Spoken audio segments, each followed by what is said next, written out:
Vous avez des poches sous les yeux et cela vous gêne beaucoup. Vous vous posez la question de savoir comment faut-il faire pour s'en débarrasser. Y a-t-il un traitement médical ou des traitements médicaux ou faut-il en passer par la chirurgie? Il est possible que vous soyez plutôt jeune, comme sur cet exemple, et que vous ayez des poches. Ce n'est pas là une affaire d'âge. Effectivement, comme illustré ici, on peut être plus âgé et également présenter des poches. Si vous êtes aujourd'hui devant cette vidéo, c'est que ces poches vous posent réellement des problèmes et que vous envisagez de trouver une solution pour y mettre un terme avec, peut-être, un résultat, ici, qui correspond au premier cas que je vous ai montré, satisfaisant, ou bien, comme là, qui correspond au second cas que je vous ai montré, avec également un résultat satisfaisant. Les demandes de correction des poches sont très fréquentes dans mes consultations et également dans les forums de discussion auxquels je participe. Les questions sont nombreuses à ce sujet et c'est l'objet de cette vidéo que d'apporter à toutes ces questions des réponses et de vous permettre d'avoir une solution efficace pour mettre un terme à ces poches qui vous gênent. Bonjour, je me présente, je suis le Dr Jacques Buys, je suis qualifié en chirurgie plastique, reconstructrice et esthétique, spécialiste en chirurgie esthétique. J'exerce également en chirurgie plastique pédiatrique à l'hôpital Necker à Paris. Je me suis installé en 1994 et j'ai maintenant une expérience, je pense, intéressante, que je vais aujourd'hui partager avec vous pour vous aider à vous débarrasser de ces poches. Alors, comme nous allons le voir, il y a deux types de poches. Des vraies poches et des pseudo-poches. Commençons par les vraies poches. Comme illustré sur ce schéma, nos yeux reposent dans nos orbites sur un petit matelas de graisse qui évite qu'ils aillent taper contre l'os. Comme illustré sur ce schéma, chez certains d'entre nous, il existe un excès structurel, génétique, familial de graisse au niveau de ces paupières inférieures, qui est responsable, comme illustré ici, de cette saillie de la graisse sous la peau des paupières inférieures, responsable de cet aspect de poche. Comme il existe un excès réel de graisse structurelle à l'intérieur de la paupière inférieure, il y a donc une vraie poche. Alors, comment va-t-on les diagnostiquer? Eh bien, ces poches, dans l'immense majorité des cas, ont toujours été là. Elles sont le plus souvent familiales. Lorsque vous vous allongez, elles ne disparaissent pas ou incomplètement. Par contre, lorsque, comme illustré sur ce schéma, on appuie sur l'œil fermé, la pression qui va s'exercer sur le globe oculaire se transmet à ce matelas graisseux, ce qui va entraîner une augmentation de sa longueur, et cela va venir majorer cet aspect de poche qui va venir donc un peu plus saillir dans la paupière inférieure. Cela traduit bien que ce que nous avons sous les yeux a bien une origine dans la paupière inférieure, sous l'œil. Comme illustré sur ce schéma, ces poches, ces vraies poches, donnent l'impression dans le temps qu'elles augmentent. En fait, il n'en est rien. Le volume de graisse dans la paupière inférieure ne change pas. Par contre, en raison du relâchement progressif de la peau et de son impossibilité à lutter contre la gravité, eh bien, la graisse de la partie haute de la pommette, située sous cette paupière inférieure, va progressivement descendre. Il va donc apparaître un manque à la partie haute de la pommette et un excès à la partie basse. Au niveau de la partie haute, il y a donc un creux. Et c'est ce creux qui, en se formant, donne l'illusion que la vraie poche, au niveau de la paupière inférieure, augmente alors qu'il n'en est rien. Intéressons-nous maintenant aux pseudo-poches. Elles intéressent les sujets moins jeunes, systématiquement. Pourquoi? Eh bien, parce que il existe, comme illustré sur ce schéma, en raison du relâchement progressif de la peau, qui ne peut plus permettre à la graisse de la pommette de rester en position haute, celle-ci va descendre progressivement. Il va donc apparaître un manque en haut et un excès en bas. Dans la partie haute, ce manque est à l'origine d'un creux. Et la pommette n'étant plus en contact direct avec la paupière inférieure, ne pouvant plus la soutenir, il apparaît ce creux dessous qui donne l'impression qu'il existe des poches au niveau des paupières inférieures parce qu'elles se retrouvent un peu comme des balcons suspendus en l'air au-dessus d'une pommette qui s'est creusée. Il s'agit donc de pseudo-poches puisqu'il n'y a pas d'excès réel de graisse dans les paupières inférieures, mais un creux par descente de la graisse de la pommette. Comment peut-on les diagnostiquer?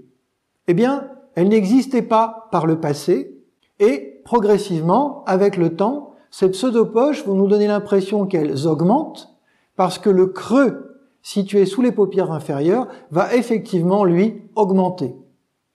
Et l'impression visuelle qui va en découler, c'est que les poches sont de plus en plus marquées. Et là encore, ça n'est que le fait du creux à la partie haute de la pommette qui, lui, ne fait qu'augmenter.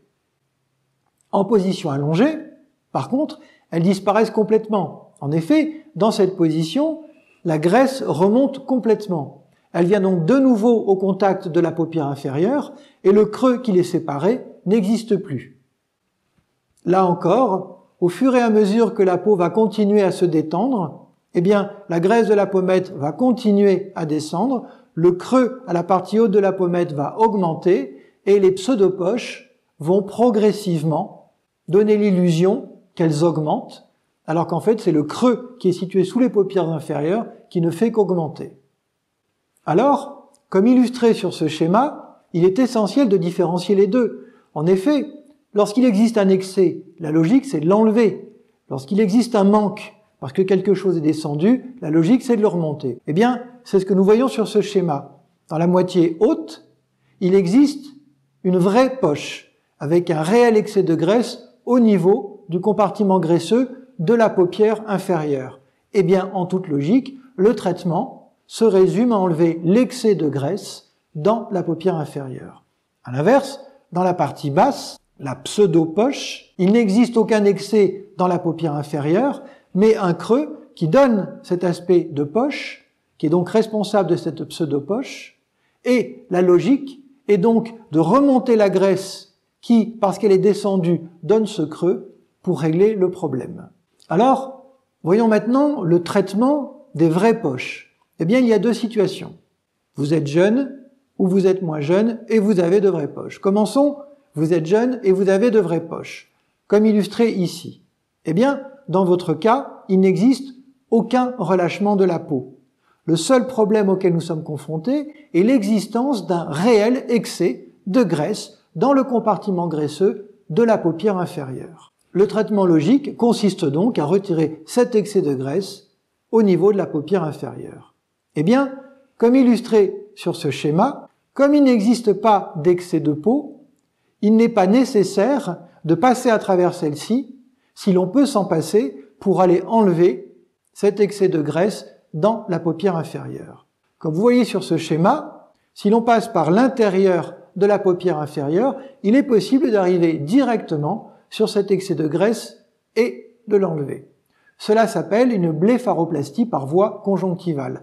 La voie étant en fait le chemin qu'utilise le chirurgien pour aller enlever la graisse en excès ici dans la paupière inférieure. Voilà ici un exemple des amas graisseux que l'on peut retirer lorsque vous présentez des vraies poches et que l'on passe par cette voie conjonctivale. Voilà également le résultat que l'on peut obtenir avant-après un traitement par voie conjonctivale avec un résultat parfaitement naturel. Rien n'indique que par le passé, il existait des poches. Il est possible, pour convenance personnelle, si on ne souhaite pas de traitement chirurgical, de venir estomper, comme illustré sur ce schéma, la jonction entre la vraie poche et la pommette, de manière à ce que la vraie poche soit moins visible. Cela peut donner d'excellents résultats, comme vous le voyez avec cet exemple. Alors on a le choix entre l'acide hyaluronique et la graisse. L'acide hyaluronique a l'avantage que s'il y a un problème, eh bien l'acide hyaluronique partira et on a une enzyme qui permet d'accélérer le mouvement. Il a l'inconvénient que dans cette région, cela va durer quand même 18 mois à 2 ans. La graisse, elle, dans ce qu'on appelle le lipofilling, présente à mon sens bien sûr l'avantage que si elle prend et qu'il n'y a pas de problème, elle prend de manière durable. L'inconvénient, c'est que s'il y a un souci, lui, il est définitif. Donc dans ma pratique, je ne fais pas de graisse autour des yeux, la peau est trop fine et on voit trop facilement des grumeaux responsables d'irrégularités définitives. Voyons maintenant si vous êtes moins jeune, toujours avec de vraies poches, comme illustré sur cette photo. Eh bien, comme nous le voyons sur ce schéma, à la partie haute, il y a l'excès de graisse structurelle dans la paupière inférieure et progressivement, comme nous l'avons vu, avec le temps, la graisse de la pommette descend et un creux apparaît dessous. Alors, la logique, pour remédier de manière durable à ce problème, c'est d'utiliser une intervention chirurgicale qui va permettre à la fois de remonter la graisse, à la fois d'enlever la graisse en excès dans la paupière inférieure et d'enlever la peau en excès à l'origine de la descente de la graisse au niveau de la pommette. Eh bien, comme illustré sur cet exemple, cela s'appelle un lifting vertical médian ou lifting malaire, et l'on profitera du fait que la voie d'abord qu'il utilise nous donne un accès direct sur la graisse des paupières inférieures pour associer un geste qui enlève la graisse en excès au niveau des paupières inférieures. Comme vous le voyez ici, cela donne d'excellents résultats. Un choix personnel, là aussi, peut encore être fait, comme illustré sur ce schéma, avec l'idée que l'on va mettre un ajout de produit ou de graisse pour, comme figuré en rouge ici, pallier au manque dû à la descente de la graisse de la pommette, et, comme figuré en bleu, estomper la jonction avec la vraie poche pour que celle-ci soit moins visible. Voyons maintenant quel est le traitement des pseudo-poches. En voilà ici un exemple illustré. La logique est donc un traitement qui va permettre de remonter la graisse descendue de la pommette afin que ce creux responsable de cet aspect de pseudo-poche sous la paupière inférieure disparaisse. Et dans le même temps, on en profite pour enlever la peau en excès à l'origine de la descente de la pommette. Eh bien, comme dans cet exemple, cela s'appelle un lifting vertical médian de la face ou lifting malaire, comme nous l'avons évoqué tout à l'heure. Voici ici quelques exemples de lifting vertical médian ou lifting malaire. Un premier exemple ici avec, comme vous le voyez, un résultat naturel. Ceci est également le cas chez la patiente suivante, tout comme l'est également chez ce monsieur le résultat. Là encore, et pour terminer, il est toujours possible, pour convenance personnelle, de décider que nous allons préférer pallier à ces pseudo-poches en apportant du volume à la partie haute de la pommette. Comme vous voyez, le résultat est satisfaisant. Il permet d'attendre 18 mois, 2 ans. Il ne sera pas toujours aussi facile de recommencer parce qu'avec le temps, la peau étant de plus en plus détendue, mettre du volume dessous et obtenir quelque chose de bien net est de moins en moins facile. Voilà, nous en avons terminé. Comme vous l'avez vu, il existe des vraies poches, il existe des pseudo-poches, il existe des vraies poches chez des sujets jeunes et des vraies poches chez des sujets moins jeunes. Les pseudo-poches sont toujours le fait de sujets moins jeunes. Chez les sujets jeunes, avec des vraies poches, on peut passer par voie conjonctivale parce qu'il n'y a pas d'excès de peau. Chez les sujets moins jeunes, qu'il y ait des vraies poches ou qu'il n'y en ait pas, il faut toujours passer par voie cutanée puisqu'il existe, quoi qu'il arrive, une descente de la graisse de la pommette et un excès de peau. Voilà, j'en ai fini. J'espère que cela vous est apparu comme clair et que cela va vous aider dans la gestion de vos projets futurs qui sont peut-être de vous débarrasser enfin de ces poches qui vous gênent.